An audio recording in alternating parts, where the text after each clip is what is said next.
उत्तर प्रदेश में और देश में जिस प्रकार से कंपोजिट दारू भट्टी खोली गई हैं, अगर इतनी जोर से और इतने खर्च लगाकर और इतने मजबूती से अगर स्कूल में, शिक्षा में और तमाम चीज़ों में अगर समाज के हित में अगर कोई कार्य किया गया होता तो हमारा प्रदेश और देश काफी आगे जाता। लेकिन यहाँ पे दारू भट्टी खोल करके सिर्फ राजस्व बटोरने में सरकार ध्यान दे रही है। चाकू ये पूरा उनका लाद उझल गया था। ऐसे बुरी तरह, हाँ, ऐसे बुरे तरह के मारे हैं ना उन लोग। ऐसी सजा मिलना चाहिए उन लोगों को कि वो कभी खुश नहीं रहे जिंदगी में। एक रुचि यादव का मामला जो सामने आया था, जो उसने एक होली गीत गाई थी, उसको लेकर के तमाम जो दलित समाज के और बहुजन समाज पार्टी के कार्यकर्ता नेता थे, सब लोग मतलब जो नहीं कहना चाहिए था उतनी गाली दी। नमस्कार, मैं हूं कमलेश और आप देख रहे हैं आधुनिक भारत न्यूज। दोस्तों, इस वक्त मैं बलिया जिला के रफड़ा थाना अंतर्गत गुरगुजपुर गांव में हूं और गुरगुजपुर गांव से 2 दिन पहले एक दिल को दहला देने वाली खबर सामने आई। आपको बता दें कि आप सभी ने देखा होगा, एक वीडियो काफी वायरल हो रही है जिसमें एक शराब भट्टी के पास में एक युवक को कुछ युवकों द्वारा लात घूसों से पीटा जा रहा है, उससे पैसा छीना जा रहा है। फिर जब उसने पैसा नहीं दिया तो उसे लात घूसों से पीटा गया, मारा गया, दौड़ा दौड़ा करके मारा गया और उसके बाद खबर आई कि उसे चाकू मार करके उसकी हत्या कर दी गई। उत्तर प्रदेश में जिस प्रकार से लगातार शासन और प्रशासन दम्भ भर रहा है कि हमारी सरकार है, हमारी कानून व्यवस्था है, इसमें किसी भी प्रकार का अपराध नहीं हो रहा है, लेकिन उतनी ही तेजी से उत्तर प्रदेश और देश में अपराध हो रहे हैं। इस प्रकार के हत्याएं हो रही हैं, इस प्रकार से रेप, बलात्कार और तमाम चीज़ें हो रही हैं, लेकिन किसी प्रकार का रोक नहीं है। फिर भी सरकार और प्रशासन ये दम भर रहे हैं कि हम लगातार इस पे मजबूती से काम कर रहे हैं, काफ़ी इसको कंट्रोल करने का काम कर रहे हैं।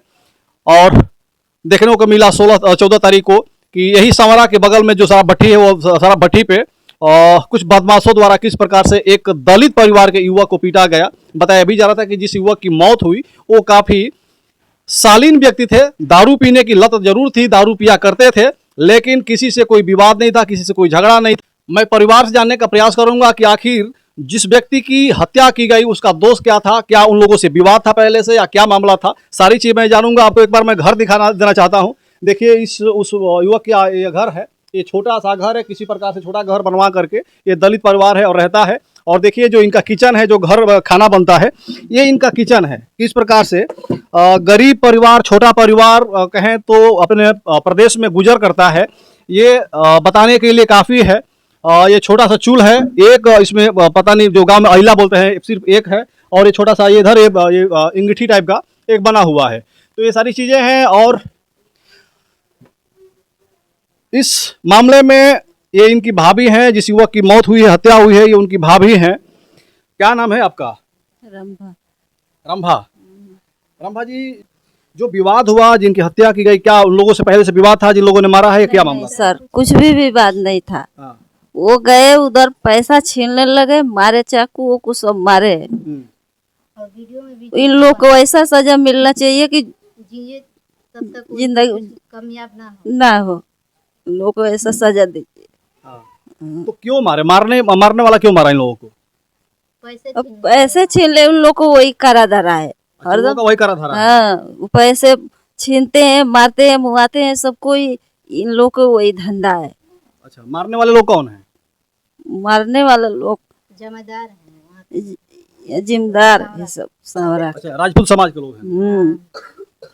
नाम तो नहीं जानते हैं। नाम नहीं जानते। इससे पहले से भी कोई विवाद इनसे हुआ था या नहीं? नहीं, कुछ विवाद नहीं है सर। और गांव में किसी से इस प्रकार का कोई विवाद नहीं? गांव में कोई विवाद नहीं है, हम लोग से कोई विवाद ही नहीं है। कोई विवाद नहीं। आप लोगों को कब पता चला कि इनको मार दिया गया है? हम तो खबर सर, अब चले गए थे, आए तो उधर चट्टी पर हम गमा हो रही थी। हम और इधर से दौड़ के गए, एक लड़का था उधर, बताया तो भाग के गए थे उधर देखने के लिए। लेके गए उधर हॉस्पिटल, तो वो तो मार के यहीं पर खत्म कर दिए थे। तो आपको फोन आया था? कौन फोन किया था? एक लड़का है गांव में के, वही फोन कर दिया। क्या बोला? बोला कि आओ इधर चाकू लगा है, ले चलो हॉस्पिटल इनको। तो हम बुलाए, डर के मारे लेके चले गए हॉस्पिटल। अच्छा, तो जब आप लोग गए वहाँ पे, जब उनको देखे तो अभी जीवित थे या वो मर चुके? थोड़ा थोड़ा सांस चल रहा, थोड़ी सांस चल रही थी। हॉस्पिटल कहाँ लेके गए? रफड़ा? रसड़ा। तो डॉक्टरों ने क्या बोला वहाँ पे? डॉक्टर बोले कि खत्म हो गए। अच्छा, वहाँ पे जाने के समय खत्म हो गए? हाँ, खत्म हो गए। चाकू कहाँ लगा था उनको? चाकू ये पूरा उनका लाद उझल गया था। ऐसे पेट में ही बुरी मारते थे तरह, हाँ ऐसे बुरे तरह के मारे हैं ना उन लोग, ऐसी सजा मिलना चाहिए उन लोग को कि वो कभी खुश नहीं रहे जिंदगी में। हाँ, तो सिर्फ चाकू मारा गया था, गोली गोली मारा गया? नहीं गोली नहीं मारे, चाकू मारे थे, सिर्फ चाकू मारा गया। चारों तरफ इधर मार दिए थे वो लोग। अच्छा, पे मुकदमा हो गया, हो सब लोग पकड़े गए, एनकाउंटर भी हो गया है, पता हो लगा है? गया है। हाँ अब हम देखे नहीं है, हम देखना चाहते हैं कि इन लोग का हुआ है या नहीं हुआ है इनकाउंटर। इनकाउंटर हुआ या नहीं हुआ ये देखना चाहती हैं? हाँ हम देखना चाहते हैं तो लोग। आपको शक है कि इनकाउंटर नहीं किया है, झूठ बोल रहे हैं सब? सर हाँ, ये सब हम मतलब क्यों देखना चाहती हैं आप, ऐसा क्यों देखना चाहती हैं कि हुआ कि नहीं हुआ है? ये लोग हाँ? क्यों देखना चाहती हैं? देखना चाहते हैं जैसे हमारे मरे हैं, बेटे मरे हैं, उन लोग को सजा ऐसा मिलना चाहिए कि विश्वास में नहीं है इन लोग। मतलब विश्वास नहीं है कि इनकाउंटर किया गया उनका? हम्म, देखिए ये उस युवक की भाभी हैं और ये कह रही हैं कि मुझे विश्वास नहीं है। ये दलित परिवार के युवक थे, मारने वाले लोग बता रहे हैं लोग कि राजपूत समाज के थे। जिस प्रकार से विपक्ष लगातार ये आवाज उठा रहा है उत्तर प्रदेश में कि जो उत्तर प्रदेश की सरकार है, यहाँ के सीएम योगी आदित्यनाथ जी हैं, उनके जो स्वजातीय लोग हैं लगातार इस प्रदेश में तांडव मचाए हुए हैं और वैसा ही एक बार फिर से बलिया के इस सवरा में देखने को मिला। और ये कह रही हैं कि जो प्रशासन आज की डेट में रीलबाजी कर रही है, प्रशासन लगातार पूरे प्रदेश में देखने को मिलता है कि रील बनाती है, रोल कैमरा एक्शन करके, और किसी अपराधी के पैकेट में कट्टा और रिवॉल्वर रखा जाता है, गजा और भांग रखी जाती है, उसके बाद उस पर कार्रवाई की जाती है कि हमने ये पकड़ लिया, हमने इसको पकड़ लिया, हमने इसको पकड़ लिया, हमने इनको इनकाउंटर कर दिया। कई सारे ऐसे मामले सामने आए हैं और उसी पे ये शंका जाहिर कर रही हैं कि हमें भी शंका है कि हमारे जो देवर के जो अपराधी हैं उनको इनकाउंटर सच में हुआ है या सिर्फ एक रीलबाजी की जा रही है। तो मैं देखना चाहती हूँ, लेकिन प्रशासन दिखाने के लिए तैयार नहीं है। खैर ये प्रशासन का मामला है, प्रशासन इसमें क्या कर रही है। सारे अपराधी पकड़े गए हैं, ये कामयाबी है। पकड़े गए हैं सर, पकड़े गए हैं। इसमें सरकार की ओर से क्या आप लोग कुछ मांग करती हैं? क्या मांग करेंगे, हम तो सोचते हैं कि जान को बदले जान जाए। ये इन लोग को ऐसे सजा मिलना चाहिए कि इन लोग के छूट जाए हरदम। सरकार से कुछ आर्थिक रूप में क्या मांग करना चाहेंगे आप लोग? मांग कुछ पैसा वैसा देने के लिए सरकार कहा है, कुछ स्टेमो करा कहे हैं? बोले हैं, क्या बोले हैं लोग? बोले हैं कि 5 लाख रुपया मिलेगा। 5 लाख रुपए मिलेगा? कब तक आश्वासन दिए, कब तक मिलने के लिए कहे हैं? 4-5 दिन का डेट दिए हैं। 4-5 दिन का डेट दिए हैं। तो हमारा जो गया वो मिलेगा नहीं। आपके परिवार में और कौन कौन है कमाने वाला? कोई नहीं है सर, एक वही थे, छोटे छोटे बच्चे, मतलब एक वही थे जो 2 रुपए कमा कर लाते थे? हाँ वही थे। अब मेरा पति है, 2 भाई है, उन लोगों का कमजोर शरीर है। हाँ वो माटी खाची करते हैं, यही उन लोग। तो देखिए गरीब परिवार है, जैसे मैं दिखाया आपको कि गरीब परिवार है और सिर्फ एक वही व्यक्ति थे जो इस परिवार को 2 रुपए कमा करके मजदूरी करके और चलाते थे, और आज वो भी नहीं रहे। तो ये कह रहे हैं कि सिर्फ छोटे छोटे बच्चे हैं, अब मुझे अब कैसे रहना है, मैं कैसे अपने परिवार को जीवित रख पाऊंगी, कैसे खिलाऊंगी पिलाऊंगी पढ़ाऊंगी, ये सारी चीज़ें हैं। और समाज के लोग यहाँ पे आए, इनके समाज के भी जो संगठन के लोग हैं सभी लोग आए, राजनेता वगैरह तमाम लोग आए होंगे और फोटो खिंचवाए होंगे, रीलबाजी किए होंगे और फिर यहाँ से चले गए। मैं कहना चाहता हूँ कि जो भी दलित समाज के समाज सेवी हैं, जो नेता है या फिर हर समाज के जो कहते हैं कि मैं एक समाज सेवा करना चाहता हूँ, तो ऐसे लोगों के सेवा और समाज सेवा करने की ज़रूरत है। अभी एक मामला सामने आया था जिसमें तमाम देश के प्रदेश के जितने समाज सेवी हैं और पूरे सोशल मीडिया पे उछल गए थे और आकर के तमाम गालियां दे रहे थे। एक रुचि यादव का मामला जो सामने आया था, जो उसने एक होली गीत गाई थी, उसको लेकर के तमाम जो दलित समाज के और बहुजन समाज पार्टी के कार्यकर्ता नेता थे, सब लोग मतलब जो नहीं कहना चाहिए था उतनी गाली दिए।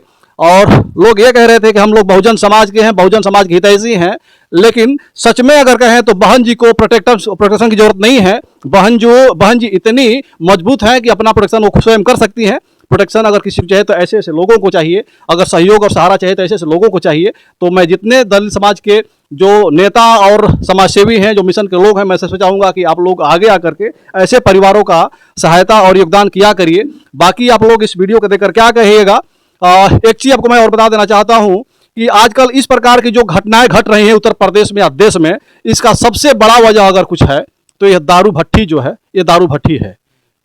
उत्तर प्रदेश में और देश में जिस प्रकार से कंपोजिट दारू भट्टी खोली गई हैं, अगर इतनी जोर से और इतने खर्च लगाकर और इतने मजबूती से अगर स्कूल में, शिक्षा में और तमाम चीज़ों में अगर समाज के हित में अगर कोई कार्य किया गया होता तो हमारा प्रदेश और देश काफ़ी आगे जाता। लेकिन यहाँ पे दारू भट्टी खोल करके सिर्फ राजस्व बटोरने में सरकार ध्यान दे रही है और ऐसे ऐसे हत्याओं को वह कहे तो एक तरह से आमंत्रित कर रही है कि ऐसे ऐसे लोग हमारे समाज में हत्याएं होती रहे, बलात्कार होते रहे, लोग दारू पीते हैं, भट्टी पे जाते हैं, दारू पीते हैं, मार काट तमाम चीज़ें करते हैं और बहन बेटियों की इज्जत उल्टने का काम करते हैं। तो ये दारू भट्टियों को मैं चाहूँगा जिस प्रकार से बिहार में बंद है, उत्तर प्रदेश में बंद होनी चाहिए, लेकिन बंद नहीं होगी मुझे पता है, क्योंकि यहाँ से जो राजस्व आता है काफ़ी अधिक संख्या में आता है। यहाँ पे लोग दूध कम पीते हैं और दारू शराब ज़्यादा पीते हैं। मैं कुछ कहना चाहता हूँ। बिल्कुल कहिए। अभी तक बहुत सारे दलों के नेता है, हाँ, लेकिन इनको 1 रुपए का अभी तक मदद नहीं हुआ। 1 रुपये की मदद नहीं हुआ। जी जी, अब मुझे पता है ऐसा आते हैं, अपना नोट करके लेके चले जाते। मुझे पता है, तो ऐसा मामला मैं बहुत सारा किया हूँ। सब लोग आते हैं और फोटो खिंचवाते हैं, चले जाते हैं। इसीलिए मैं कह रहा हूँ कि जो लोग सोशल मीडिया पे आकर अपने आप को बहुत बड़का राजनेता कहते हैं, बहुत बड़का समाजसेवी कहते हैं, कम से कम अगर आए किसी पीड़ित परिवार के पास तो उस पीड़ित परिवार को किस चीज़ की ज़रूरत है, क्या वो ज़रूरतमंद है या नहीं है, थोड़ा इस पर ध्यान दे करके, अगर इनको किस चीज़ की ज़रूरत नहीं है तो सिर्फ फोटो खिंचवाइए, चले जाइए। लेकिन अगर लगता है कि ये पीड़ित परिवार ज़रूरतमंद है, यहाँ पे हमें सहयोग करना जरूरी है, तो सहयोग भी किया करिए आप। बाकी वीडियो खत्म करना चाहूँगा। जय हिंद, जय भारत।